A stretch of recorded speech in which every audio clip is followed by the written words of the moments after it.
So Manna, thank you very much for making time to share your insights into the future of manufacturing.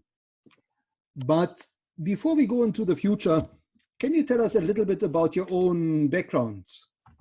Where did you grow up? I grew up in Heidelberg. I was born, my father was a farmer, and I grew up born in Heidelberg. And then we eventually moved. My dad passed away at an early age, and we moved to Johannesburg, and that's really where I grew up. And tell us, what was your dream career when you grew up? I wanted to become a fighter pilot, believe it or not. Okay. So how far did you go with the fighter pilot career?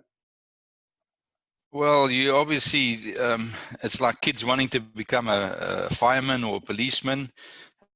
Settles in at one stage, and at that stage, it actually went as far that I got a bursary with Arms Corps.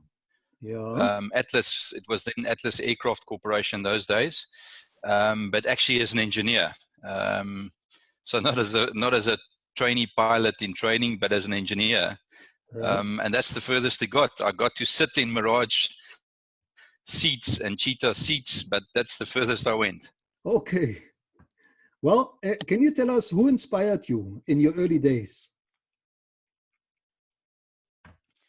You know, I read the question and I couldn't really think about it. You know, I spent a lot of time, I worked on farms during holidays. And if you want to say, there's a number of farmers that inspired me because they were people that always had to make a plan, irrespective of what came their way. You were dependent on nature. There were a lot of things that you could not control. And these guys just had to keep going. And I worked in various farms. And I think as a group, those guys really inspired me. Yeah.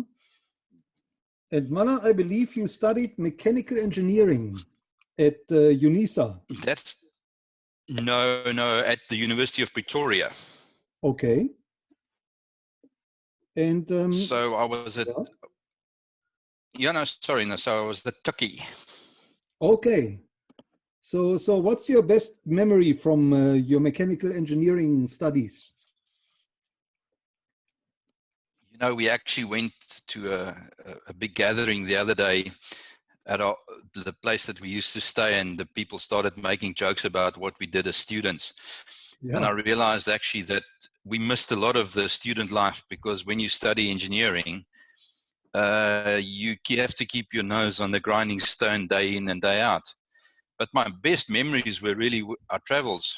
We used to, because you studied so hard, we always used to plan our July holiday and we would just go hiking. And the one year we decided we're going to hike up into Africa. So we got a few backpacks, we got on a bus and we traveled all the way up to Malawi via Zimbabwe and back for like a 4-week stint. And that was probably the best memories I had of my student days. All the kind of things, exposure and understanding of what's happening outside South Africa. And that probably gave me a lot of insight into how the world will function when you eventually start working. Okay, and where did you start your career, Manna? I started my career with Unilever. Fortunately, I got a job with Unilever while I was at university. Yeah. And I had to, in those days, we still had to go for our 1 or 2 years in the Defense Force. I had to go to the Defense Force, and when I came out, I started working in Boksburg in Johannesburg. I was assigned to the margarine manufacturing division, which in those days were called Vanderberg Foods. Yeah. And then where did you go from there? So I stayed in Unilever for a number of years. I think I sort of counted the other days, it was 14 years. I worked basically for the first sort of 5-6 years. I worked as an engineer within the business. Eventually I moved across to manufacturing. I became manufacturing manager, general manager. And then one good day, the senior guys decided, no, I must come and do a job in Durban. And that's how I eventually ended up in Durban. We had a factory here in Durban that also made margarine, wholesome, which was a white fat, and some cooking oils and cooking products for the industrial catering market. So they assigned me to this division down here. I ended up closing the division. The whole business was restructuring. What was really nice, and the reason why I stay in Durban South, Unilever head office was still right in town on the Esplanade. Yeah. And then they took the decision to move the head office to Umhlanga. And it meant that I had to drive like 50 kilometers every day, because they then transferred me to the head office. There I was asked to set up a business operation, which was similar to a direct selling operation. We called it Unilever Network. So we set it up and ran that. And at that point in time, I decided that I think it's time that I spread my own wings and start looking at starting my own business. And myself and one of my previous partners started talking. And that's when I decided to become an entrepreneur. I resigned and we started a new business. And can you tell us, Manna, what are you manufacturing today, and what are you specializing in? So at the currently we manufacture personal care and home care products.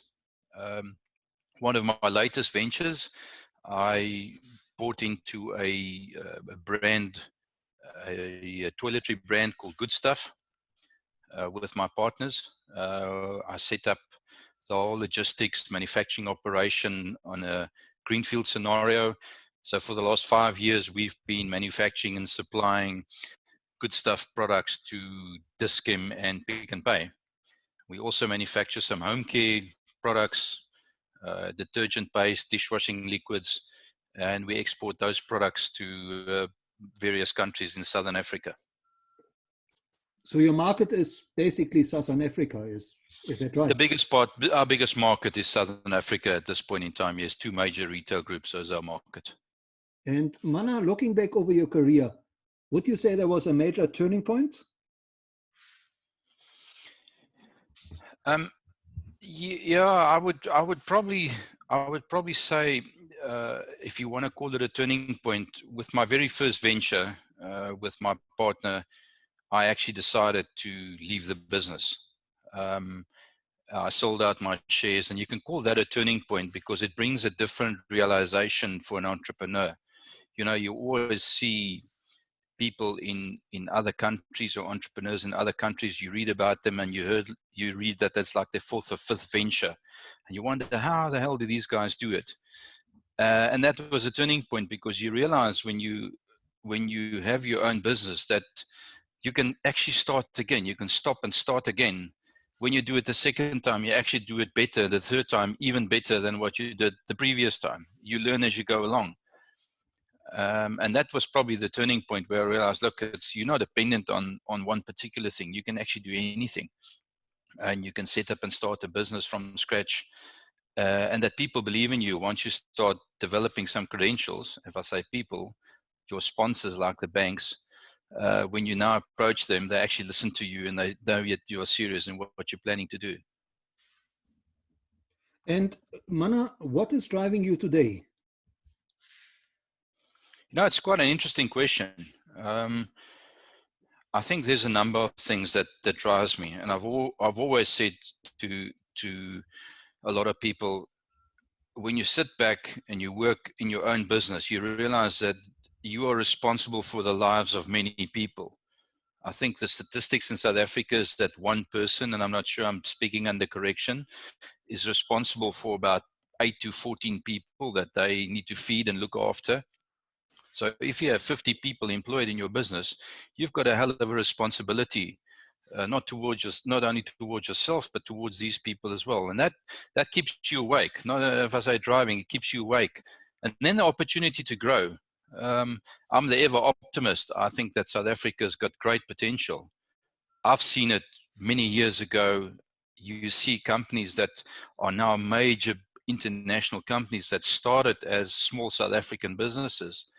And there's something here and the way we do things and the way we create things that drives me to know that we can do it. We can actually make our mark in what we do. And hence my focus to say to people to buy local. I think that we are missing the point in South Africa. There's so many people that can make great products today. And what's driving me is to convince people that they should actually start looking at local product first before they start looking at other products that come from other countries. So Manna, looking into the future, how do you see manufacturing in South Africa changing in the years to come? You know, the latest COVID-19 thing has brought along quite a big change. And I actually penned my thoughts the other day, and I called it an app can't cook. Yeah. You know, when the world eventually comes out of lockdown, there will probably be a far greater appreciation for people and companies that can grow, create, and add value. I think the focus has been too long on service and financial economy. And now that you sit in lockdown, you actually realize that shelves can run empty, the fridge can go empty, and people start appreciating manufacturers again. So I think there's definitely going to be a change in terms of the way the people see manufacturing, because that's where real value gets added. You don't add value by trading oil or creating fancy financial contracts.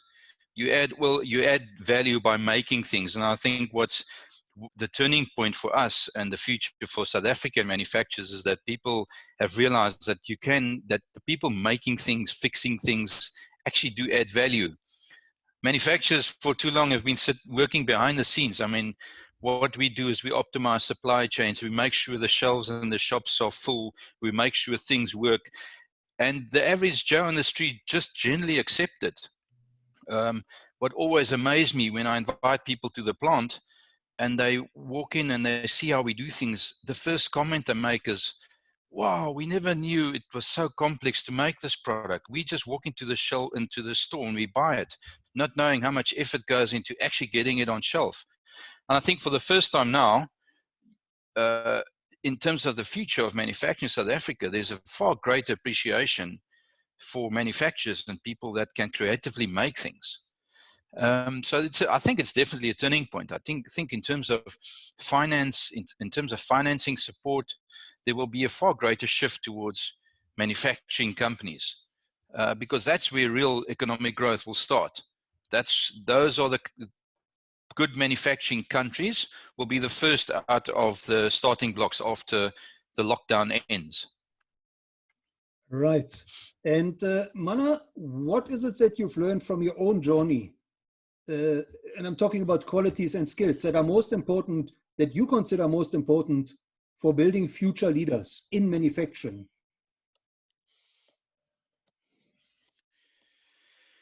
Well, it probably, and I've mentored many people and many engineers. The biggest shock that they get is the first thing that I do is take away their computers. And it goes back to my view of you cannot make things or you can't manufacture things if you don't intricately understand what happens in the process of making it. And the biggest thing that I can teach people is that what actually happens, that you need people and machines to interact to make something. You can't make something from a computer. And unfortunately, in the last 10 or 15 years, the focus has so much been on computer integration that people actually forgot that there's still machines and people that need to interact to make something. And that is where the rubber hits the road, if you can put it that way. And that's how we need to teach and mentor people, that you start there, you start on the floor, you start where it actually happens. A computer is only a tool.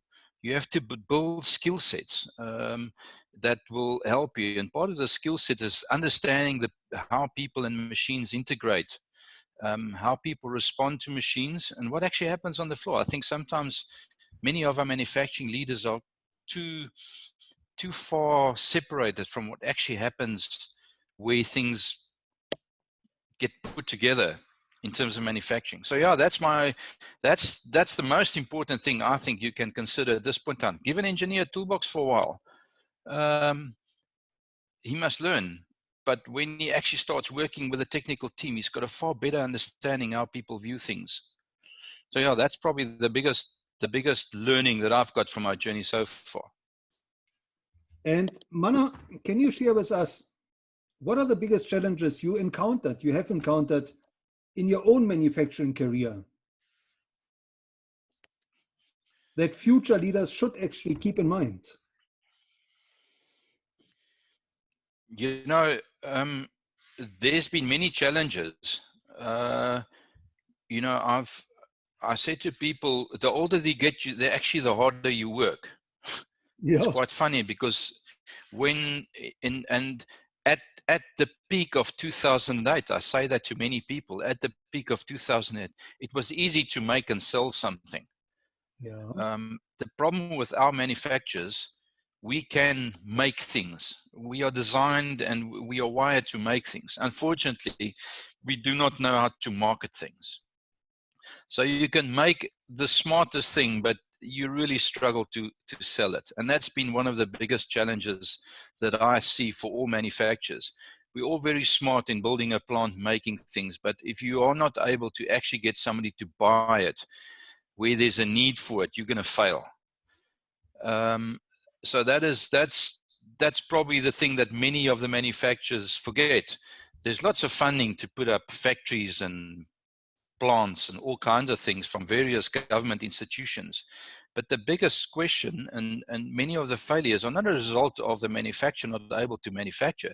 It's the problem is the manufacturer is not able to sell it. He's made something that nobody wants, or he's not been able to market it well.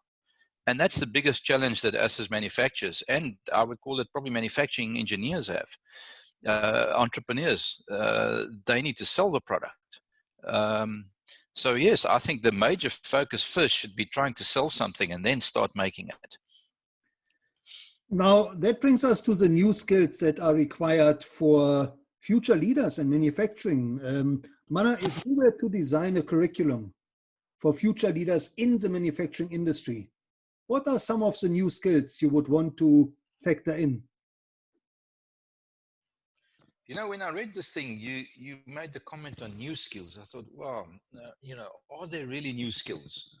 Yeah. Manufacturing is not, it hasn't changed over the years. There are merely new tools that people use. And I think sometimes some of the new skills that you're referring to is skills that we've actually forgotten that we used to have. So I can't give a definitive answer there. You know, I think I probably think we need to look back in history and say, what were the things that were successful for manufacturing companies? We had a long debate about outsourcing and you read all the articles now, so, well, we've outsourced too much. We need to bring things back home again because we've given away the IP of our supply chains to other countries and other companies. You know, I refer to toolbox skills, and I generally say to people, do something. If a new skill that you want to learn is, do something that you've never learned before. Go and do art. Go and do, if you haven't done computer programming, go and do computer programming. Build a website. Build an online sales site. Learn to draw in an Illustrator program, or those kind of things. Those are new skills, but when you use it, you actually start thinking about your current job in a complete different way. So I don't think there's a definitive new skill that I would say. I think what you need to do is, it's part of the growth process. You're never too old to learn a new skill, but pick a skill and use it. Because even if it's something completely outside your field, you will still learn something from it. And Manna, when it comes to social media, what is your advice for future leaders? How should they use social media to build their own leadership brand? I don't know. I mean, generally, the unfortunate thing, manufacturers are guys that keep quite a low profile. Maybe I'm referring more to engineers. I'm not sure. We want to get on and do things. We don't want to keep on blowing our trumpet the whole time. So when I saw this question, I wondered, well, I think it's more about sharing what you've learned in social media or in a forum, in a manufacturer's forum, or in a forum, because it's about sharing skills and understanding and new things that made a difference in your environment. Because I can share something in social media and half the world will not understand what I tell them because they're not manufacturers. So it's difficult for me to answer that when all that I say is join groups where there are a lot of people that think the same, share information, share experiences so that other people can really learn. And so you technically start building your social media profile. And Manna, given the current circumstances around COVID-19, how do you believe the coronavirus will change the manufacturing industry or landscape in South Africa? I think massively. For starters, as I mentioned before, there will be a far greater appreciation for manufacturers. Also, I think it's given manufacturers the opportunity to sell their products in different ways, to show people how quickly they can respond to the challenge. You just have to see how many variations of masks, face shields have come onto the market in the past 3 weeks. Yeah. And those were manufacturers that have taken what they had and converted. You have breweries filling sanitizers. You've got ice cream factories producing sanitizers. You have aircraft companies and motor manufacturers doing building medical equipment all of a sudden. I think we've been in our comfort zone for too long, just making one thing. All of a sudden, your manufacturers now realize, but hang on, we can do something different. There's a belief that we can quickly change and do things. I put an article the other day about one of the International Air Canada that simply ripped out the seats of their airplanes and converted them into cargo planes. That's the kind of landscape that manufacturing needs to start operating on. As the things change in the last 4 weeks, in my experience, because we've been in a fortunate position that our business kept operating because we're supplying essential products, every week was a change to the landscape, and we had to adapt to the landscape and the change in regulations, requirements every week. And now manufacturers will be in a position to start driving their credentials out into the market. We can make this, we can do this. People look at manufacturers to pull them out of trouble here. And that's why I think the landscape will change. Manufacturers will also be able to probably sell a lot of their products directly to public now. You do not necessarily always have to go through formal retail trade. I think there's a great appreciation that people can buy directly from manufacturers in terms of what they manufacture. So yeah, it's going to bring a lot of challenges for everybody, but manufacturing is definitely going to benefit from it. And Manna, as a mentor to future leaders, can you maybe share a success story where you mentored an upcoming leader and that person took your advice to heart?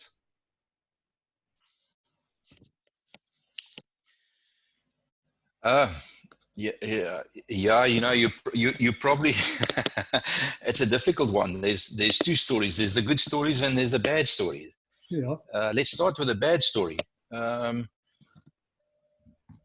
In a corporate environment, life becomes very comfortable. Inherently, I had to dismiss a few non-performing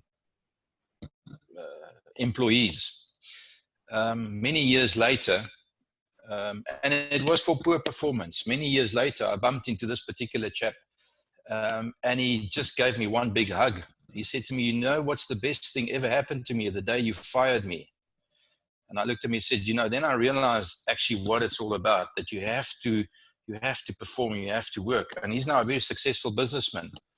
So that was the bad part of it.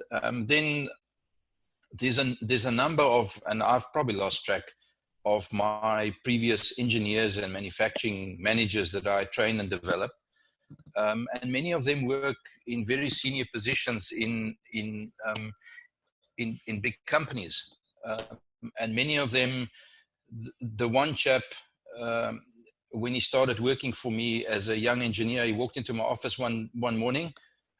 I gave him an overall and a toolbox. And he was so cross with me. He didn't want to speak to me for 6 months. He actually was completely, he disregarded what I said to him. 2 or 3 years later, he came back to me and said, you know, the best thing that ever happened to me was those first 6 months, because there I really learned how to become a good engineer by working with the artisans and understanding how machines and equipment interact. So those were 2 very positive pieces of feedback that I got from youngsters that I had to mentor. And Manna, who are the role models of leadership that you would recommend future leaders should study and learn from?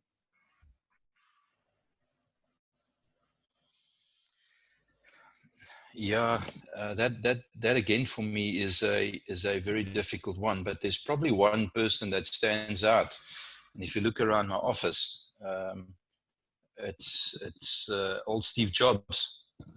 Right. And whatever people say about him and what he was, when he made something, he made it for the customer. He made it for us to use.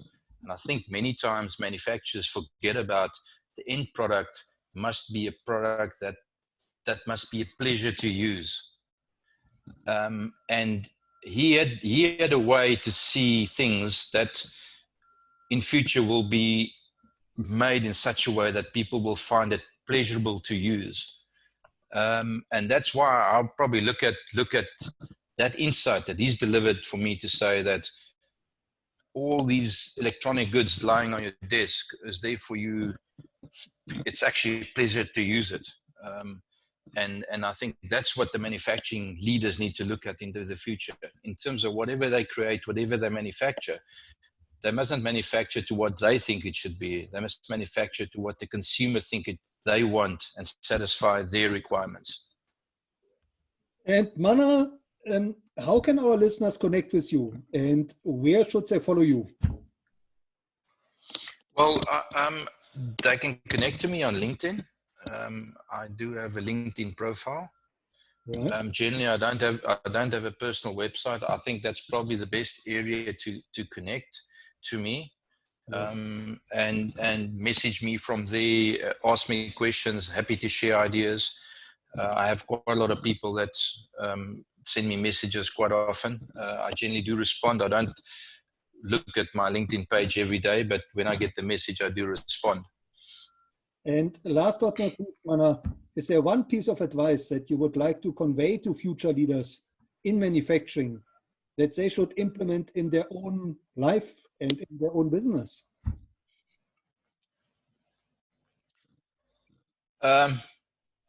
Yes. You know, it might sound strange. As you get older, you actually become a little bit wiser. I worked far too hard when I was a youngster, and I missed a lot of things that I could have really, really enjoyed. Purely for driving, I had a lot of drive in my career. And you actually realize when you look back, is that the only person that actually does appreciate you is your family. So, you know, don't work too hard. Work smart. I know people say it, but you have to balance your work-life balance. It's not just about work. If you have the focus on balancing your career and balancing your work, you will be a lot more successful in your personal life. And that's important because it's a fundamental support structure to your own work ethic. And it's not just about work. Taking a break sometimes from work actually brings far better creative ideas than just sitting at work and working hard every day. And that's probably the biggest lesson and insight that I can share with people. Well, Manna, thank you so much for sharing your insights and your wisdom into the future of leadership and future of manufacturing. And And it's such a different and refreshing perspective that you are sharing here with us. And I think it's very uplifting. So thank you so much. It's a great pleasure. Manna, thank you very much.